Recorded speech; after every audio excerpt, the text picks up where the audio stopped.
আমি আল্লাহ তোমাদের নিয়ামত তো ছিনায়া নেব, শুধু ছিনায়া নেব না, ওই নিয়ামতের নাশুকরিয়া আদায় করার কারণে আমি আল্লাহ তোমাদেরকে পরকালে কঠিন আযাবের মধ্যে লিপ্ত করব। এই জন্য মুমিন মুসলমান যুবক, ও নান্দাইল এলাকার মুসলমান, আমরা জন্ম থেকে নিয়ে মৃত্যু পর্যন্ত আল্লাহ তাআলার দেওয়া অসংখ্য অগণিত নিয়ামত ভোগ করে থাকি। ওই সমস্ত নিয়ামতের একটা নিয়ামত যদি পাইয়া, ওই সমস্ত একটা নিয়ামতের শুকরিয়া যদি আদায় করে আল্লাহর দরবারে যদি শুকর আদায় করতে পারি, আল্লাহ বলেন আমি তোমাদের নিয়ামত গুলাকে হাজার হাজার গুণ বাড়ায় দিতে পেরেছি। সুবহানাল্লাহ। মুসলমান বন্ধু আমার লক্ষ্য করবেন, আল্লাহ রাব্বুল আলামিন বলেন, ও দুনিয়ার মানুষ, আমি তোমাদেরকে ছোট ছোট অনেক নিয়ামত দিয়ে থাকি, কিন্তু বান্দা আমি তোমাদেরকে বিশেষ বিশেষ কয়েকটা নিয়ামত দিয়ে থাকি। আল্লাহ বলেন, ও দুনিয়ার মানুষ, আমি তোমাদেরকে বিশেষ বিশেষ যে নিয়ামত দান করেছি, এর মধ্য থেকে এক নম্বর হলো বান্দা আমি তোমাদেরকে মানুষ বানায়া দুনিয়ার মধ্যে পাঠাইছি। যেরকম সুবহানাল্লাহ। আল্লাহ রাব্বুল আলামিন বলেন, ও দুনিয়ার মানুষ, তোমরা আমার কাছে কোনদিন দরখাস্ত করো নাই যে আল্লাহ তুমি আমাদেরকে মানুষ বানায় দুনিয়ার মধ্যে পাঠাও। আল্লাহ বলেন, ও দুনিয়ার মানুষ, বিনা দরখাস্তে আমি তোমাদেরকে মানুষ বানায় দুনিয়ার মধ্যে পাঠাইছি। আমরা প্রতিদিন দরখাস্ত করছি? আল্লাহ বলেন, ও দুনিয়ার মানুষ, বিনা দরখাস্তে আমি তোমাদেরকে মানুষ বানাইছি। যুবক, মানুষ বানাই আমি তোমাদেরকে দুনিয়ার মধ্যে পাঠাইলাম। শুধু তাই নাই রে বান্দা, আমি আল্লাহ ইচ্ছা করলে তোমাদেরকে গরু ছাগল বানাইতে পারতাম, আমি আল্লাহ ইচ্ছা করলে তোমাদেরকে জঙ্গলার গাছপালা বানাইতে পারতাম, আমি আল্লাহ ইচ্ছা করলে তোমাদেরকে কুকুর বানাইতে পারতাম, আমি আল্লাহ ইচ্ছা করলে তোমাদেরকে শুকুর বানাইতে পারতাম, আমি আল্লাহ ইচ্ছা করলে তোমাদেরকে নদীনালা বানাইতে পারতাম, আমি আল্লাহ ইচ্ছা করলে তোমাদেরকে মাছ বানাইতে পারতাম। কিন্তু না রে যুবক, না, আমি আল্লাহ তোমাদেরকে এমন এক মাখলুক বানাইছি, যে মাখলুকটা হলো সমস্ত সৃষ্টি জীবের মধ্যে শ্রেষ্ঠ। যেরকম সুবহানাল্লাহ। আল্লাহ রাব্বুল আলামিন বলেন, ও দুনিয়ার মানুষ, এটা হলো আমার নিয়ামতের মধ্যে থেকে বড় একটা নিয়ামত। দুই নম্বরে আমি তোমাদেরকে মুসলমানের ঘরে জন্ম দিয়েছি।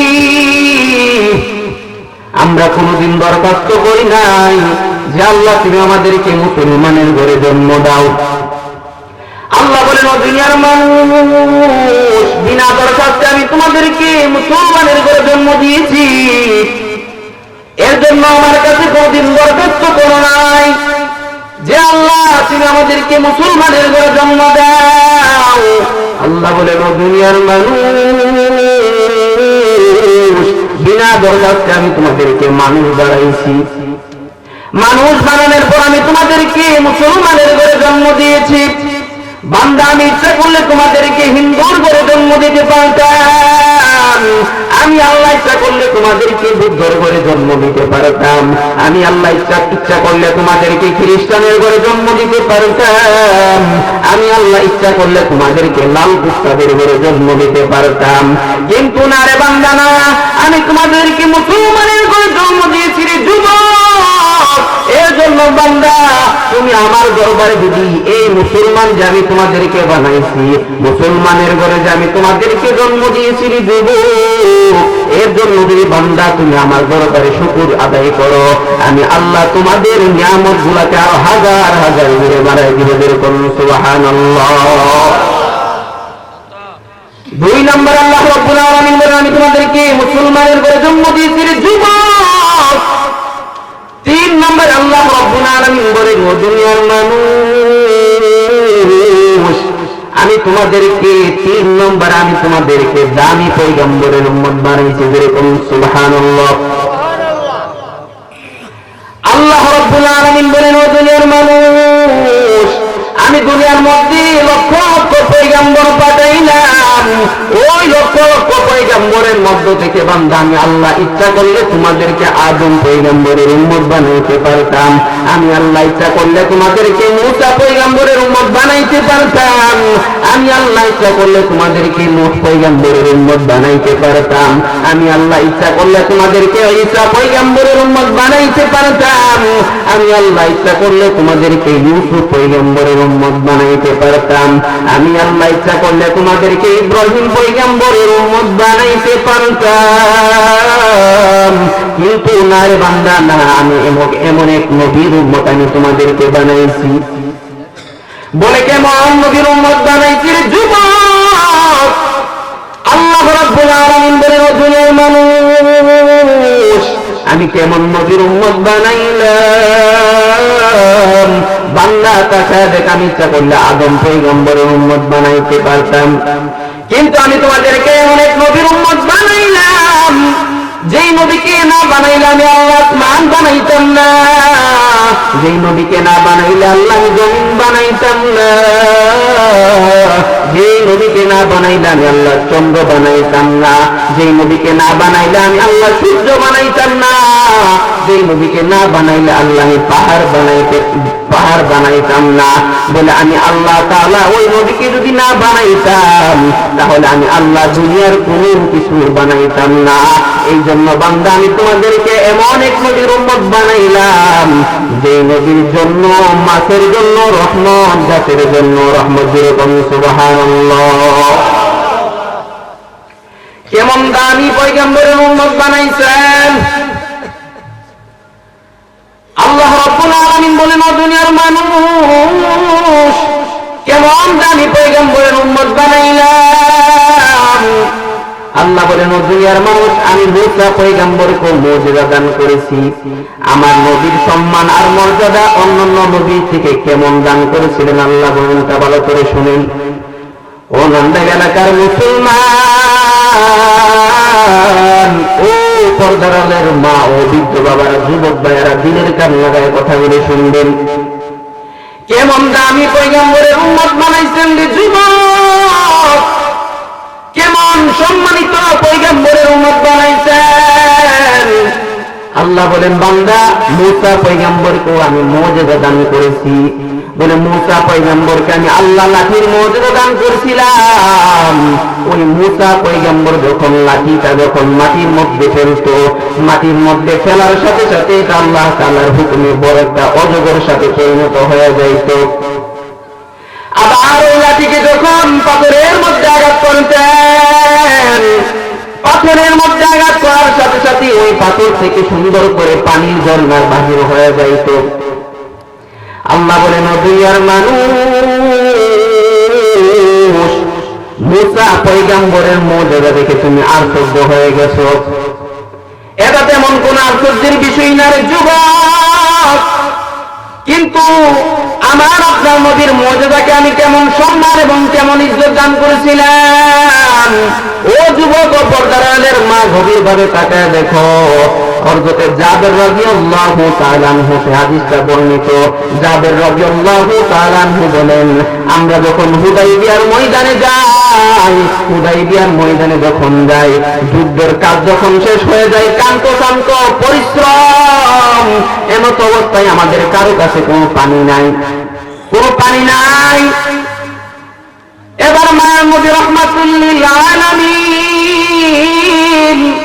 রাহমাতুল লিল আলামিনের কাছে মাত্র অল্প কিছু একটা পানি, একটা বর্তনের মধ্যে অল্প কিছু পানি। ওই পানিটা নবীজি অল্প কিছু পান করলেন আর অল্প কিছু উযু বানায় নিলেন। উযু বানানোর পর পানি শেষ হয়ে গেল। এবার নবীর সাহাবী জাবের রাদিয়াল্লাহু তাআলা দৌড়াইয়া এসে বলতেছে, ও মায়ের নবী, ও পয়গম্বর রাহমাতুল লিল আলামিন, আমাদের পানির পিপাসা লাগছে, পানি দেন। মায়ার নবী রাহমাতুল লিল আলামিন বলতেছেন, কই তোমরা তো আমার কাছে পানি চাইতেছো, আরেকটু আগে যদি আসতা তাহলে পানি পাইতা, এখন তো পানি নাই, কোথায় পানি দেব? এই কথা যখন বলল, নবীজি কিছুক্ষণ চুপ থাকলেন। এবার আমার আপনার মালিক দয়ার আল্লাহ আল্লাহ রাব্বুল আলামিন বলেন, ও মায়ার পয়গম্বর, আপনার টেনশন করার কোনো দরকার নাই, চিন্তা করার কোনো দরকার নাই।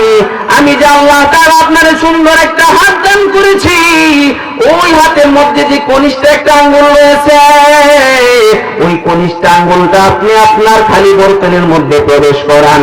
মায়ার নবী রাহমাতুল লিল আলামিন ওই কনিষ্ঠ আঙ্গুলটা ওই খালি বর্তনের মধ্যে ঢুকাইল। খালি বর্তনের মধ্যে ঢুকানোর পর ও পর্দার আড়ালের মা ও যুবক ভাইয়েরা ও বিদ্যা বাবারা, দিলের কান লাগা কথাগুলো শুনবেন। মুসা নবীর মুআজিজা আর আমার আপনার নবীর মুআজিজা কেমন পার্থক্য। আল্লাহ রাব্বুল আলামিনের কথা অনুযায়ী মায়ার নবী রাহমাতুল লিল আলামিন ওই খালি বর্তনের মধ্যে যেই মাত্র কনিষ্ঠ আঙ্গুলটা প্রবেশ করাইলেন, প্রবেশ করানোর সাথে সাথে আমার আপনার আল্লাহ সাথে সাথে ওই কনিষ্ঠ আঙ্গুল মুবারক থেকে পানির ফোয়ারা সৃষ্টি করে দিলেন। আর একটু জোরে কম। আমার আপনার নবীর কনিষ্ঠ আঙ্গুল থেকে আল্লাহ রাব্বুল আলামিন পানির ফোয়ারা সৃষ্টি করে দিলেন। ও মুসলমান যুবক, ও পর্দার আড়ালের মা, দিলের কান লাগার কথাগুলি শুনবেন আমলের নিয়তে। আমার আপনার নবীর মুআজিজা বলে, মুসা পয়গম্বর লাঠি যখন পাথরের মধ্যে আঘাত করে, পাথরের মধ্যে আঘাত করার সাথে সাথে ওই পাথর থেকে পানির ফোয়ারা সৃষ্টি হয়, পানি বাহির হয়। বলে এটা তেমন কোন আশ্চর্যের বিষয় না, কারণ আপনি কক্সবাজার যাবেন, আপনি সিলেট যাবেন, দেখবেন আপনি যখন কক্সবাজার যাবেন, বিভিন্ন পাহাড়ে যখন যাবেন, দেখবেন সুন্দর করে ঝর্ণা থেকে সুন্দর করে পানি বাহির হইতেছে। বলে ওই যে পানিটা বাহির হইতেছে, এটা কোথায় থেকে বাহির হইতেছে?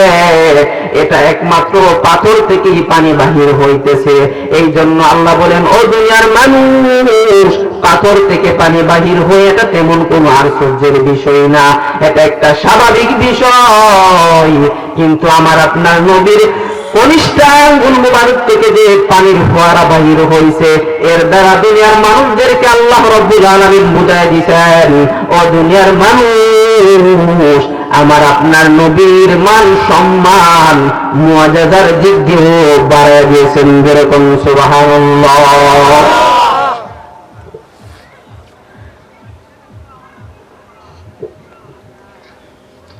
ও মুসলমান যুবক, ও বিদ্যা বাবারা, পর্দার আড়ালের মা,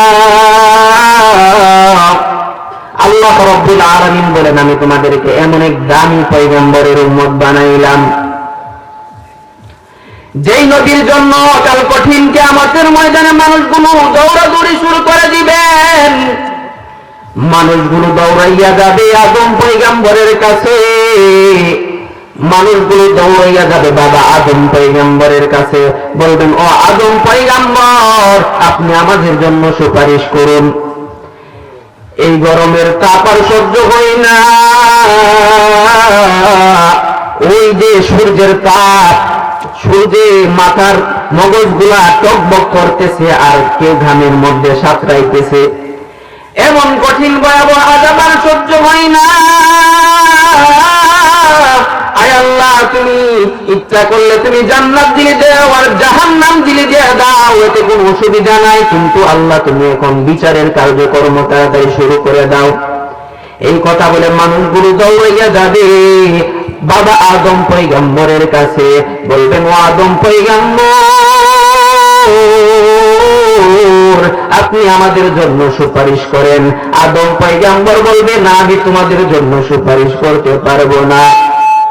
মানুষগুলো দৌড়াইয়া যাবে, বলবে, না, তোমরা যাও, আমি তোমাদের জন্য সুপারিশ করতে পারবো না, যাও, তোমরা দৌড়াইয়া যাও, তোমরা ঈসা পয়গম্বরের কাছে। এরকম ভাবে মানুষগুলা দৌড়াইয়া যাবে ঈসা পয়গম্বরের কাছে। ঈসা পয়গম্বরের কাছে যখন মানুষগুলা দৌড়াইয়া যাবেন, তখন ঈসা পয়গম্বর বলবেন, আমি তোমাদের জন্য সুপারিশ করতে পারবো না। মানুষগুলা বলবে, কেন আপনি সুপারিশ করতে পারবেন না? তখন ঈসা পয়গম্বর বলবেন, দুনিয়ার মধ্যে ইহুদি খ্রিস্টানেরা যে আমারে আল্লাহর ছেলে বলে ডাকত, এই জন্য আমাকে যদি আল্লাহ হাসরের ময়দানে জিজ্ঞাসা করে যে, ও ঈসা, তোমার যে আল্লাহর ছেলে বলে ডাকতো, এর জন্য তুমি কি প্রতিরোধ, কি ব্যবস্থা নিয়েছিলা, তুমি আমাকে বলো, তখন আমি কি জবাব দেব? এই কথা বলে মানুষগুলোকে তারা দিবে, বলবে না, আমি তোমাদের জন্য সুপারিশ করতে পারবো না। মানুষগুলো দৌড়াইয়া যাবে। এরকম ভাবে হাসরের ময়দানে কোনা থেকে একটা আওয়াজ চলে আসবে, বলে, কেউ তোমাদের জন্য আজকে সুপারিশ করবে না। যাও, ওই যে হান্ত গাছ একটা আছে, ওই গাছের গোড়ায় যাও, গিয়া দেখো একটা যুবক সেজদায় পড়ে কাঁদতেছে। এবার মানুষগুলো দৌড়াইয়া যাবে, মানুষগুলো দৌড়াইয়া যাবে, গিয়া দেখবে একটা যুবক সেজদায় পড়ে কাঁদতেছে। তখন সালাম দিবে, আসসালাতু ওয়াসসালামু আলাইকা ইয়া রাসূলুল্লাহ। সালাম দেওয়ার পর মায়ার নবী বলবে, হ্যাঁ, তোমরা এতক্ষণে ঠিক জায়গায় এসেছো। আমি একমাত্র তোমাদের জন্য আজকে ওই কঠিন ময়দানে আমি তোমাদের জন্য একমাত্র সুপারিশ করব। আমি ছাড়া আর কেউ সুপারিশ করার ক্ষমতা রাখে না। জোরে কোন সুবহানাল্লাহ। এই জন্য মুসলমান যুবক কেমন দামি পয়গম্বরের উম্মত বানাইছেন। আল্লাহ বলেন, দুনিয়ার মানুষ, আমি তোমাদেরকে এক নম্বরে মানুষ বানায় দুনিয়ার মধ্যে পাঠাইছি, দুই নম্বরে আমি তোমাদেরকে মুসলমানের ঘরে জন্ম দিয়েছি, তিন নম্বর আমি তোমাদেরকে দামি পয়গম্বরের উম্মত বানাইছি। আল্লাহ বলেন, দুনিয়ার মানুষ, এই নিয়ামতের শুকর যদি তোমরা আদায় করতে পারো, যুবক, আমি আল্লাহ রাব্বুল আলামিন তোমাদের নিয়ামতগুলোকে হাজার হাজার গুণে বানায়া দিব। আর যদি তোমরা ওই নিয়ামতের না শুকর আদায় করো, আমি আল্লাহ তোমাদের নিয়ামত ছিনায়া নেব। শুধু ছিনায়া নেব না, এর কারণে আমি তোমাদেরকে কঠিন আযাবের মধ্যে লিপ্ত করব। নাউযুবিল্লাহ। আমি আপনাদের সম্মুখে যে আয়াত তেলাওয়াত করেছি, আল্লাহ রাব্বুল আলামিন আসুন এই আয়াতের মধ্যে কি বলতেছেন। আল্লাহ রাব্বুল আলামিন বলেন, ইন্নাল্লাযীনা আমানু ওয়া আমিলুস সালিহাতি কানাত লাহুম জান্নাতুল ফিরদাউসি নুজুলা। আল্লাহ রাব্বুল আলামিন বলেন, ও দুনিয়ার মানুষ, দুইটা কর্মসূচি যদি তোমরা পালন করতে পারো, যুবক, আমি আল্লাহ তোমাদের জন্য সুসংবাদ রেখে দিয়েছি। বলে, কি সুসংবাদ? কানাত লাহুম জান্নাতুল ফিরদাউসি নুজুলা। ঈমান এবং নেক আমল, এই দুইটা কর্মসূচি যদি কোনো মানুষ পালন করতে পারো, আমি আল্লাহ রাব্বুল আলামিন তোমরা মরতে দিয়ে তোমাদের কবরটাকে জান্নাতের বাগান বানাইতে দিয়ে করব না। সুবহানাল্লাহ। আর অপর দিকে ঈমান আর আমল না নিয়ে যদি কবরে যাও রে মুমিন, ঈমান আর আমল না নিয়ে যদি কবরে যাও, আল্লাহ রাব্বুল আলামিন বলেন, ও দুনিয়ার মানুষ, কবর তোমাকে ছাড়বে না। বলে, কবর দৈনিক মানুষদেরকে বলতে থাকে, কবর দুনিয়ার মানুষদেরকে প্রতিদিন ডাকতে থাকে আর বলতে থাকে, আনা বাইতুদ্দুর। ও দুনিয়ার মানুষ, আমি কবর হলাম একটা অপরিচিত ঘর। আমার আগে আসার আগে তোমরা চিন্তা ভাবনা করে আসবা। আনা বাইতুদ্দুর, আমি কবর হলাম অপরিচিত একটা ঘর। আমার মধ্যে আসার আগে চিন্তা ভাবনা করে আসবা। বলে, কি চিন্তা ভাবনা? আমরা যখন সফরে যাই, 3 দিন 4 দিনের সফরে যখন যাই, তখন আমরা সাথে আমাদের সামানা নিয়ে যাই। সামানা নিয়ে যাই। বলে, কেন? সামানার প্রয়োজন, সামানা ছাড়া সফর করা যায় না। আল্লাহ বলেন, ও দুনিয়ার মানুষ, তোমরা কবর হলো একটা সফর, ওই সফরে যখন আসবা সামানা নিয়ে আসবা, সামানা না নিয়ে যদি আসো তাহলে তোমরা কবরে শান্তি পাবা না। এই জন্য কবর প্রতিদিন মানুষদেরকে ডাকতে দেখে আর বলতে দেখে আনা বাইতুদ দূর, আমি কবর হলাম অপরিচিত একটা ঘর, আমার ঘরের মধ্যে আসার আগে চিন্তা ভাবনা করে আসবা। 2 নম্বরে কবর ডাক দিয়ে বলতে থাকে ও দুনিয়ার মানুষ, আনা বাইতুজ জুলমা, আমি হলাম অন্ধকার একটা ঘর, আমি অন্ধকার ঘর, যেখানে কোনো আলো নাই, যেখানে কোনো বাতি নাই, যেখানে কোন সাথী নাই। এই জন্য বান্দা আমার ঘরের মধ্যে আসার আগে চিন্তা ভাবনা করে আসবা। ঈমান আমল না নিয়ে যদি আসো তাহলে আমি কবরে তুমি শান্তি পাবা না। তাহলে 2 নম্বর কবর ডাকতে থাকে আনা বাইতুজ জুলমা, আমি হলাম অন্ধকার কবর। 3 নম্বরে কবর ডাক দিয়ে বলতে থাকে ও দুনিয়ার মানুষ, আনা বাইতুল গুরবা, আমি কবর হলাম সাপ বিচ্ছুর ঘর। আমার আগে আসার আগে, আমার ঘরের মধ্যে আসার আগে তোমরা চিন্তা ভাবনা করে আসবা।